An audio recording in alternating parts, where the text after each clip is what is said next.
Kung ang PNP General Hospital umano ang tatanungin, hindi nila irerekomendang ihalo sa general population si Senador Rodante Marcoleta sa oras na mailipat na ito sa regular na kulungan. Ito ay dahil sa iba't ibang sakit na iniinda nito at dahil sa edad nito na nasa 72 taong gulang na. Samantala, naisilbi na ang panibagong warrant of arrest laban sa senador. Yan ang ulat ni Ryan Lesiges. Hindi pa man naihahatid sa kulungan, panibagong warrant of arrest na naman ang isinilbi kay Senator Rodante Marcoleta sa loob ng PNP General Hospital. Ang panibagong kaso ng senador ay paglabag sa Presidential Decree 46. Patuloy na nagpapagamot sa PNP-GH si Marcoleta. Sa pinakahuling resulta ng mga laboratory test nito ay nakitang mataas ang kanyang bad cholesterol. Hinihintay pa ang resulta ng kanyang 2D echo na magpapakita naman ng kondisyon ng kanyang puso.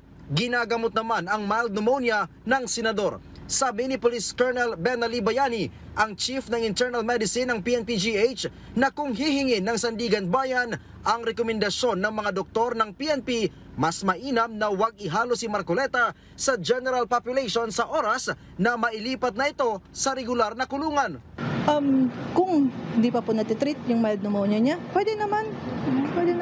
Wala naman po problema tayo doon. Kaya lang kasi, kung sa estado ni Sir, consider natin yung age niya, syempre mababa na po yung immune system niya kumpara po sa mas bata sa kanya. So, mas advice namin na isolate po siya.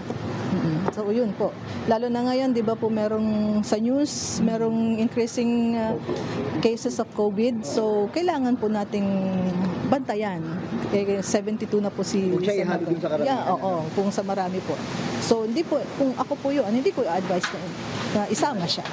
Dahil sa mga iniinda ng mambabatas, ay malabo pa na mabigyan siya ng medical clearance. Kaya lahat po ng kaya natin gawin dito sa ospital, bibigay po natin sa kanya.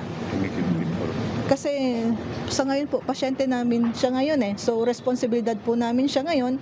So, lahat po ng mga kaya po namin offer sa kanya na kailangan po niya para sa health condition niya, bibigay po namin. Samantala, dumalaw sa PNP General Hospital ang kaibigan at kaalyado ni Marcoleta na si Senator Robin Padilla.